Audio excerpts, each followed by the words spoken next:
Hello and thank you for joining us on World Now. World leaders have pledged fresh commitment on climate action ahead of COP30 in Brazil, with major economies including China and Nigeria unveiling new targets to cut emissions across all sectors. And in Malawi, the former president, Peter Mutharika, has returned to power at the age of 85, winning last week's election with nearly 57% of the vote.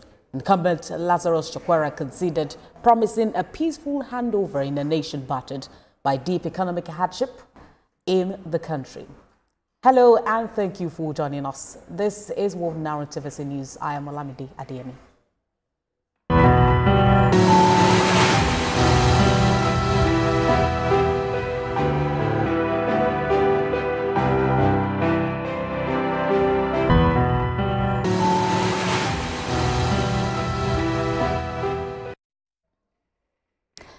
And just before we step into the discussions for the program today, let's let you know that the Israeli Prime Minister Benjamin Netanyahu has been addressing the UN General Assembly, claiming that his nation has made good attempts to reduce casualty figures in the war in Gaza.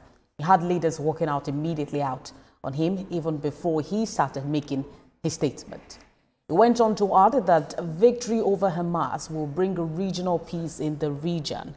Prime Minister Netanyahu also alleged that many leaders condemning Israel privately thanked his country's leadership for vanquishing terror. He conclusively added that Israel must finish the job with Hamas.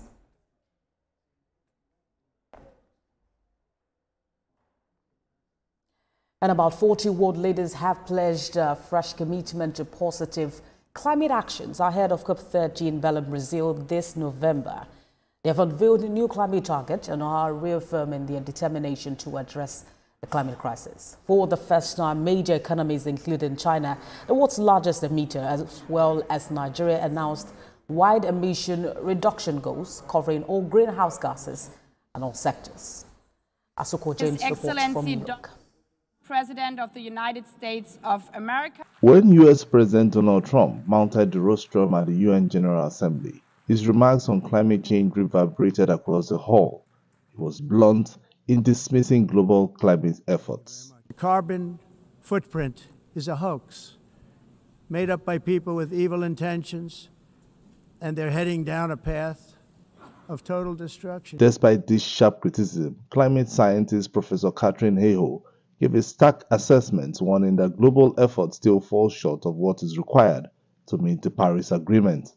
The majority of people know the four basics. Most people know climate change is real, it is human caused, it is serious, and the experts agree. These four things make us worried. The UN Secretary General says all parties to the Paris Agreement must submit new national climate plan or nationally determined contributions that reflect bold action for the next decade. New plans can take us a significant step forward. A UN report will calculate their impact for global emissions. If they fall short, we must create the conditions for a decade of acceleration. At a high-level meeting, world leaders unveiled new commitments, stressing that the energy transition represents not just environmental necessity, but also an opportunity for technological and economic transformation along with the Industrial Revolution. The denialism we face is not only related to climate, it is multilateral. No one is safe from the effects of climate change. Green and low-carbon transition is the trend of our time. While some country is acting against it, the international community should stay focused on the right direction. Because the question is no longer if the transition will occur and how fast, but who will benefit. Europe's answer is clear. All countries worldwide should reap the benefits, especially the most vulnerable. And that is why we will remain the world's largest providers of climate finance. As the meeting drew to a close, leaders agreed to identify concrete pathways to accelerate the Paris Agreement implementation. They emphasized that climate action must be tied directly to people and businesses, and this reinforces multilateral cooperation that drives sustainable change.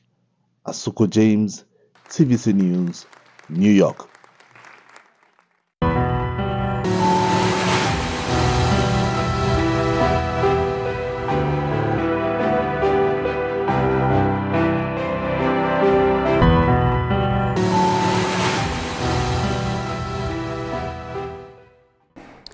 We're still on the 2025 UN General Assembly. I'm joined to discuss the ratio of realistic commitment to global climate change action. I'm joined by the General Secretary Advisory Board, International Solid Waste Foundation, Dr. Femi Kinrin.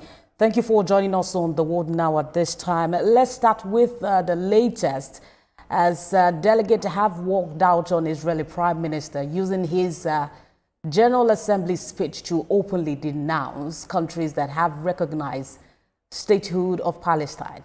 How do you react to that? Thank you for having me.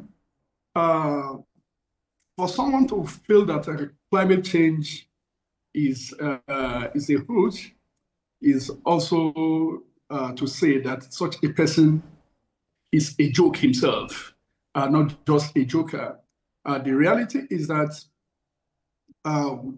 we should give credit to our scientists for every findings they make, and to also see how we can collaborate with them to ensure that whatsoever we are experiencing or they tell us we are going to experience, we join hands with them to see how we can mitigate the consequences of some of those inevitable challenges or some of those anthropogenic actions that can cause us disaster. Well, it seems that Prime Minister Netanyahu and President Donald Trump are quite on the same page about this climate issue. President Trump himself also dismissed climate change remarks, saying that this is the greatest con job ever in the world. How do you respond to this rhetoric at a time when the global climate crisis is intensifying? Okay, of course, one will not be surprised to hear President Donald Trump say this. You also remember that in the days of Corona, he also said it was not correct. Maybe he eventually got to understand that it was correct when he himself was knocked down by Corona. Thank God he survived it. So the fact that he feels that it was not correct doesn't mean that it is not correct. Realities are actually here and there to show that these are actually issues to contend with. I am currently speaking from Jos, and if there are no, if the issue of climate change is not actually something to actually take seriously, we will not be experiencing the kind of heat we are experiencing in Jos, as it were. And it's a concern around the world that even the President Donald Trump still sees, climate issue as a sort of con. This year, we see the General Assembly perhaps unfolding amid geopolitical divisions. How serious or how much of a concern is climate change in these discussions this year? Well, it's a very serious matter in the sense that it's actually going to affect a whole lot of things about humanity, including food security, including safety to our property. Just name it. So whether he believes it or not, it's not going to stop the consequences of the climate change. But then, until we take proactive actions, so the danger in this is that because he does not believe in it, certainly his government will not take any proactive action towards ensuring that some of these consequences are mitigated. And that is very sad. And that is really dangerous. It's alarming. And of course, unfortunately, there are countries that take whatsoever the President of the United States says as if it is God that is saying it. And so the possibility that some of those countries who used to believe and countries who depend on the United States for one thing or the other may also want to align with President Donald Trump in order to be able to get whatsoever they they usually, get from them, the resultant effect is that some of them might eventually just jump on the bandwagon of what the President of the United States is saying and not doing what they need to do in order to mitigate the repercussions of climate change. And this may mean lesser funds now that the United States is not in full support of, the climate pledges made at this summit this year. But many countries actually made pledges ahead of the COP30. To what extent would you say these pledges meaningfully address the long-standing issue of loss and damage that we see around the world today? Okay, now one major challenge is this, that almost every country that have promised to do one thing or the other, almost every country that have signed the treaty, almost every country that is part of the General Assembly and have made pledges to support in one way or the other the actions towards mitigating the climate change. They also ensure that this is dependent on funding. And so if the funding is not coming in, of course, their actions are not going to be backed up. Their talks are not going to be backed up with any form of action. And that is where the danger is. So when it is less fund, when less funding comes, of course, less action will also follow. And there are concerns as to how significant this new pledges really will be compared to past climate commitments that we've seen every year from countries, especially at the UN General Assembly. We wait out to see how this plays out after the UN General Assembly. Thank you for talking to us at this time. General Secretary Advisory Board, International Solid Waste Foundation, Dr. Femi Kirin. Thank you for joining us. Well, thank you for having me. All right.